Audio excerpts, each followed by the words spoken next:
কাছের মানুষ যখন ছেড়ে দিয়ে চলে যায় তখন খুব কষ্ট হয়, তাই না? দিনের শেষে এই রাত্রিবেলাটা খুব একা একা লাগে। বোঝা যায় না যে কি করা উচিত, কি করে কাটাবো এই রাতগুলো। রাতে ঘুম হয় না, চুপচাপ পাখার দিকে তাকিয়ে থাকি, একবার এপাশ একবার ওপাশ। ঘুম আসে না, মনে হয় যে সেই কাছের মানুষটাকে নিজের সাথে জড়িয়ে যদি ধরে রাখতে পারতাম, বা কেউ এমন হতো যার সাথে একটু কথা বলতাম, নিজের মনের কথাটা বলে একটু হালকা হতাম।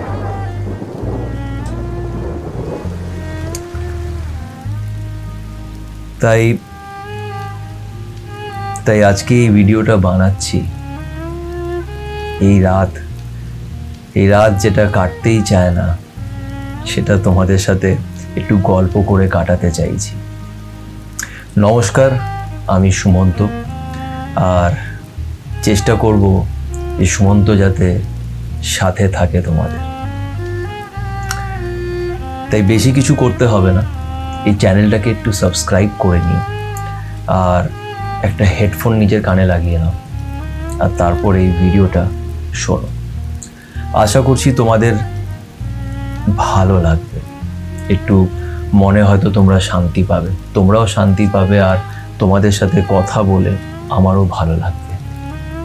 তোমরা অনেকজন আমাকে নিজের গল্প শুনিয়েছো, আর সেই গল্পগুলো শুনে অনেক সময় খুব কষ্ট হয়। যখন তোমরা কান্নাকাটি করো, নিজের কষ্টের গল্পটা আমার সাথে শেয়ার করো, তখন আমার মনটাও ভারী হয়ে যায়। তাই এটাকে কোথাও একটা বার করা খুব দরকার। তাই এই সেশনটা আমি স্টার্ট করছি, যেখানে আমি চেষ্টা করব প্রতি শনিবার রাত্রিবেলায় তোমাদের সাথে কিছু কথা বলার। তো প্লিজ ভিডিওটাকে এন্ড অবধি দেখো, নিজের মতামত আমার সামনে রেখো, আর এটা তোমাদেরই গল্প, তো একটা করে গল্প আমি প্রত্যেক সপ্তাহে শেয়ার করার চেষ্টা করব। তো চলো আর সময় নষ্ট না করে আজকের এই ভিডিওটা শুরু করা যাক। এরা একে অপরকে খুব ভালোবাসে। এটা কিন্তু কোনো ব্রেকআপ স্টোরি নয়, এটা একটা ভালোবাসার গল্প। ভালোবাসাটা কোনো নিয়ম কানুন বোঝে না। কিছুদিন আগে আমায় একজন সিঙ্গেল মাদার,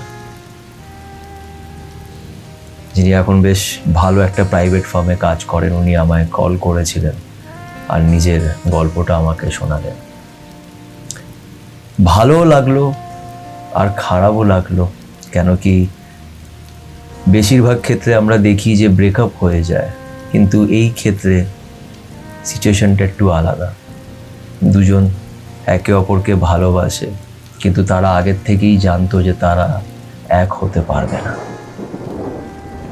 তারপরেও তারা একে অপরকে ভালোবেসে গেছে। কেন এক হতে পারবে না? এই সমাজের নিয়ম। আমরা তো এই সমাজেই বাঁচি, তাই এই সমাজের নিয়মটা আমাদের পালন করতে হয়, তাই না? আর একটা সিঙ্গেল মাদারকে সাধারণত সমাজ অ্যাকসেপ্ট করতে চায় না। তাই এরা দুজনে আগের থেকেই জানতো যে তারা যতই ভালোবাসুক না কেন, তারা একে অপরের সাথে কখনোই একই ছাদের নিচে থাকতে পারবে না। আজ এই মহিলা যাকে ভালোবাসেন, তার বিয়ে হয়ে গেছে। কতটা কষ্টকর, তাই না? তুমি একজনকে ভালোবাসো আর সেই মানুষটা বিয়ে হয়ে যায়, কিন্তু তারপরেও তারা এখনো একে অপরের সাথে কথা বলে, কোনো সময় তারা দেখা করে। এটাকে তোমরা কতটা ভুল বলবে ঠিক বলবে আমি জানি না, কিন্তু আমার নজরে আমি এটাই বিশ্বাস করি যে ভালোবাসাটা কোনো ক্রাইম না, আর ভালোবাসা হয়ে যায়, সেটাকে তুমি আটকাতে পারবে না। তোমাদের কি মতামত আমাকে কিন্তু অবশ্যই একটু জানিও। আর একটা ব্যাপার কি জানো, আমি ওনাকে বললাম যে অনেক সময় না দোষটা কারোর না, কারোর দোষ থাকে না। যদি দোষটা কারোর থেকে থাকে তাহলে সেটা হলো সময়, পরিস্থিতি এবং ভাগ্যে। কি করবে, আমরা যেটা চাই সেটা সব সময় পাই না, তাই কিছু করার নেই,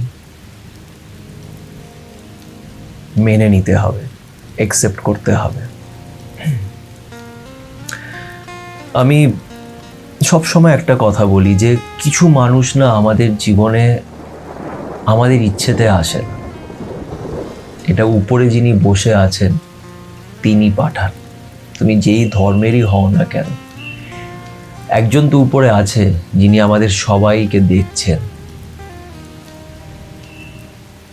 তিনি আমাদের জীবনে এরকম একটা মানুষকে পাঠায়, যে মানুষটা আমাদের জীবনে আসে, আমাদের অনেক ভালোবাসা দেয় আর আমাদের লাইফটাকে সম্পূর্ণভাবে পাল্টে দেয়। আর একটা সময় বাদে গিয়ে সেই মানুষটা চলে যায়। খুব খারাপ লাগে যখন সে যায়, কিন্তু আমি এটাই বলি যে যতই কষ্ট হোক তখন একটা জিনিস খালি মনে রেখো, যে এই মানুষটা এসেছিল তার মর্জিতে, এই মানুষটা গেছে তার মর্জিতে। আর উপরে যিনি বসে আছেন উনি কখনোই তোমার খারাপটা চাইবে না, সে সব সময় তোমার পাশে আছে। তুমি তার উপরে বিশ্বাস করো কিংবা না করো, সে তোমার কষ্টটা দেখতে পারছে, সে বুঝতে পারছে, সে তোমার পাশে আছে। তাই আমি বলি, যখন এই পুরো জিনিসটা তার মর্জিতে হয়েছে তখন এই পুরো বিষয়টা তার উপরে ছেড়ে দাও। কষ্ট হচ্ছে, কিন্তু এই কষ্ট থেকে তুমি আজ নয়তো কাল বেরিয়ে আসবে। আর শুধু বেরিয়ে আসবে না, তুমি দেখবে যে তুমি অ্যাজ এ পার্সন অনেকটা পাল্টে গেছো, তোমার অনেক পার্সোনাল গ্রোথ হয়েছে, তুমি লাইফে অনেক কিছু শিখেছো এবং অনেক স্ট্রং হয়ে গেছো। বিশ্বাস করো, আমি কোনো ডায়লগ দিচ্ছি না, কিছু বাড়িয়ে বলছি না। একটা জিনিস মনে রাখবে যে জীবনটা না এরকমই, মানুষ আসে, মানুষ চলে যায়।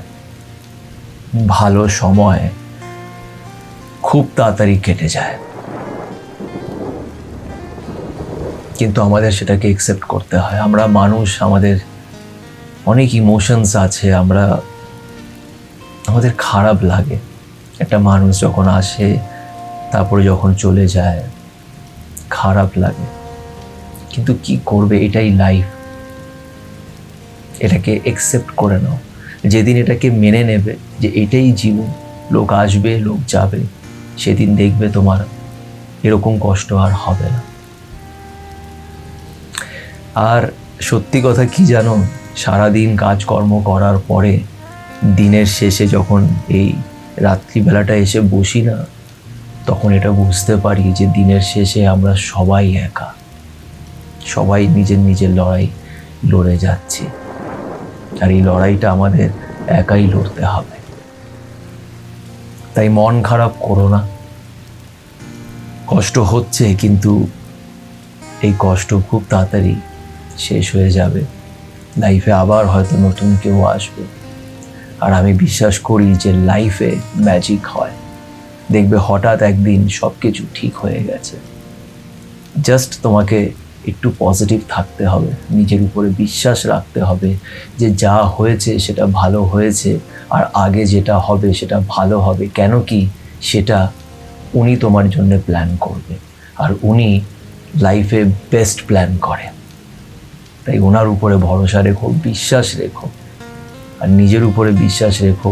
মনে রেখো যে তুমি কোনো পাপ করোনি, কাউকে ভালোবাসাটা পাপ নয়, আর ভালোবাসা মানে কষ্ট হয়। তা আশা করছি তোমাদের এই ভিডিওটি ভালো লেগে থাকবে। যদি ভালো লেগে থাকে তো একটা লাইক দিও, আর আমার চ্যানেল সাথে সুমন্তকে একটু সাবস্ক্রাইব করো। আবার তোমাদের সাথে সামনের শনিবার দেখা হবে একটা নতুন গল্পের সাথে। ততদিন ভালো থেকো।